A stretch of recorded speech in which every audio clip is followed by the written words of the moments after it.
Pour être le plus grand, certains luttent avec acharnement, considérant leur vie comme un combat qu'il leur faut gagner à n'importe quel prix. Tandis que d'autres se désespèrent en considérant leur propre vie comme une bataille perdue d'avance. Et si le plus grand n'était pas celui qu'on pense?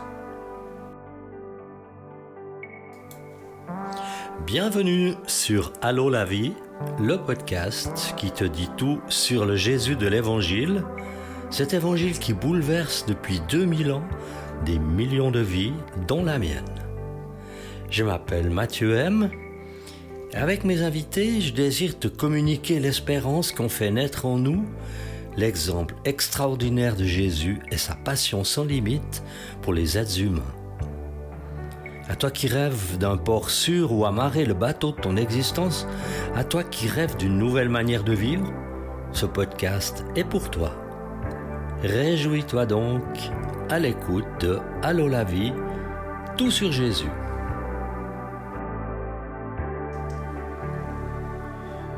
Durant la saison 1, j'ai diffusé 2 épisodes appelés « Un monde bouleversé ». Tous les deux montraient combien l'enseignement de Jésus va à contre-courant de la pente naturelle des êtres humains. J'espère ne pas avoir découragé quelqu'un de cette manière-là, et je comprends parfaitement qu'il est parfois difficile de voir les valeurs auxquelles on tient être renversées par l'Évangile au point qu'il a compté comme une exception depuis le début de sa propagation dans le monde. Je me demande parfois si cela en poussera quelques-uns à renoncer à écouter Allô la vie, tout sur Jésus. J'en prends le risque puisque le but de ce podcast, c'est de faire connaître en toute simplicité l'enseignement de Jésus. Il peut sembler inaccessible, trop exigeant parfois. Qu'est-ce que c'est que cette idée qui voudrait que je prenne soin des autres et des plus faibles en plus, alors que je pourrais facilement les dominer ou les utiliser à mon profit?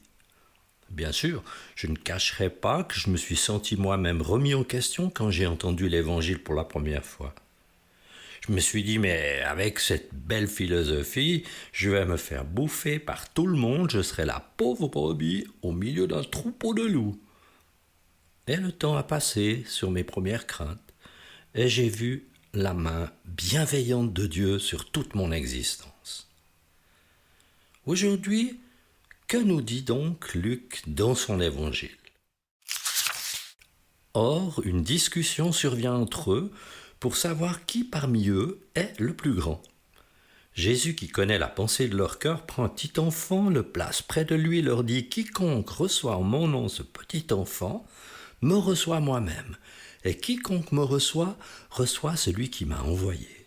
Car celui qui est le plus petit parmi vous tous, c'est celui-là qui est grand. » C'est vrai qu'on peut cacher aux autres ce qu'on pense, à ses proches, voire même à son conjoint ou à ses parents, à ses enfants, mais il y a quelqu'un à qui on ne peut absolument rien cacher. Dieu connaît nos pensées secrètes, nos ambitions, nos désirs, nos peines aussi. Il peut y lire comme dans un livre ouvert, rien ne lui est dissimulé.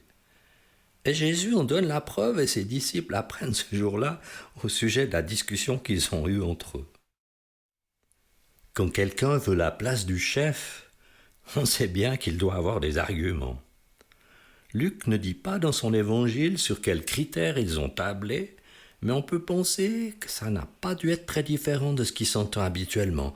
Moi j'ai fait ceci, moi j'ai fait cela, moi j'ai étudié auprès des plus grands, à moi Jésus a dit ceci ou autre, moi j'étais là quand ceci s'est passé, moi j'ai été là le premier appelé par Jésus, moi j'ai une belle réputation, moi je suis le plus qualifié. Moi je. Que va faire maintenant Jésus pour bien se faire comprendre? Choisira-t-il de leur montrer un exemple un grand dignitaire, une reine couronnée ou une personne influente? Va-t-il faire à ses disciples une longue tirade sur l'humilité? Non, rien de tout cela. Il a une meilleure idée. Il appelle un petit gosse qui joue près d'eux. Viens voir par ici, toi. L'enfant tout surpris se retrouve près de Jésus. Les disciples sont intrigués quand Jésus le leur désigne en disant « Le plus grand, c'est lui, c'est ce petit gosse.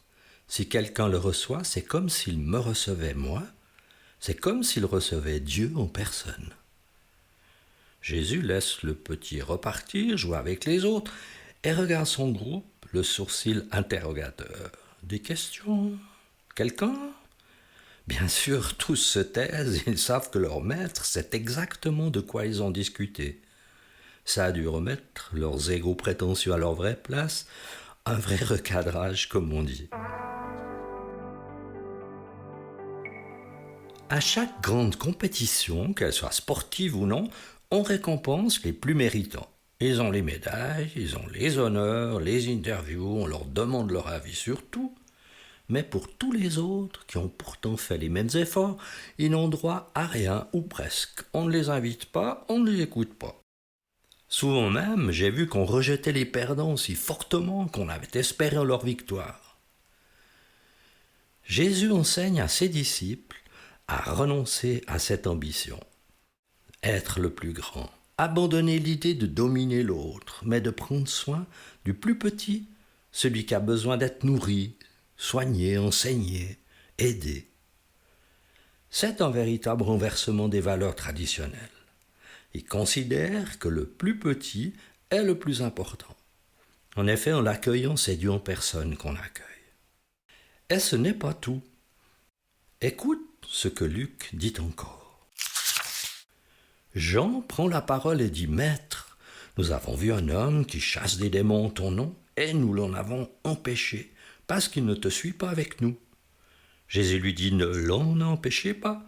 En effet, celui qui n'est pas contre vous est pour vous. » Ici, l'apôtre Jean croit pouvoir se vanter de ce qu'ils ont fait. Mal lui en a pris. Ils ont tout faux. En effet, Jésus leur révèle qu'ils ont agi d'une manière sectaire. C'est malheureusement courant, dans des milieux très différents, qu'ils soient d'ailleurs religieux ou pas du tout. On entend cette injonction, un tel n'appartient pas à notre groupe, il faut impérativement l'empêcher d'agir. Et dans le cas présent, l'homme que les disciples veulent bloquer, c'est quelqu'un qui agit au nom de Jésus, un homme qui manifeste la grandeur du Messie de Dieu en chassant les démons en son nom. Il pense avoir de bonnes raisons pour faire cela, tu comprends. Il ne fait pas partie du groupe, il n'a pas pris la carte de membre, il n'a pas de certificat d'appartenance, on ne le connaît pas. T'est-il arrivé déjà d'être victime de ce genre d'attitude? As-tu subi un rejet pour des raisons sectaires? Est-ce que tu te reconnais dans la prise de position de l'apôtre Jean? Tout comme en d'autres circonstances, Jésus n'a pas excommunié ses disciples. À cause de leurs imperfections, il les a plutôt discernés, les a exhortés pour que leur attitude ne soit pas dictée par des considérations humaines, mais pour qu'ils soient guidés par une inspiration spirituelle. Cela s'apprend, parfois cela s'oublie, puis se réapprend, c'est la leçon de toute une vie avec l'Évangile. Et Jésus a une grande patience envers tous, heureusement.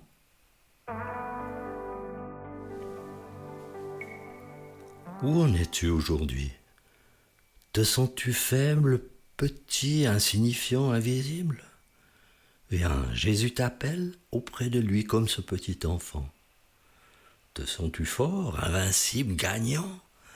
Renonce à utiliser tes dons et tes talents pour dominer les autres. Viens près de Jésus qui t'enseignera comment accueillir celui qu'il considère comme le plus grand parmi les êtres humains.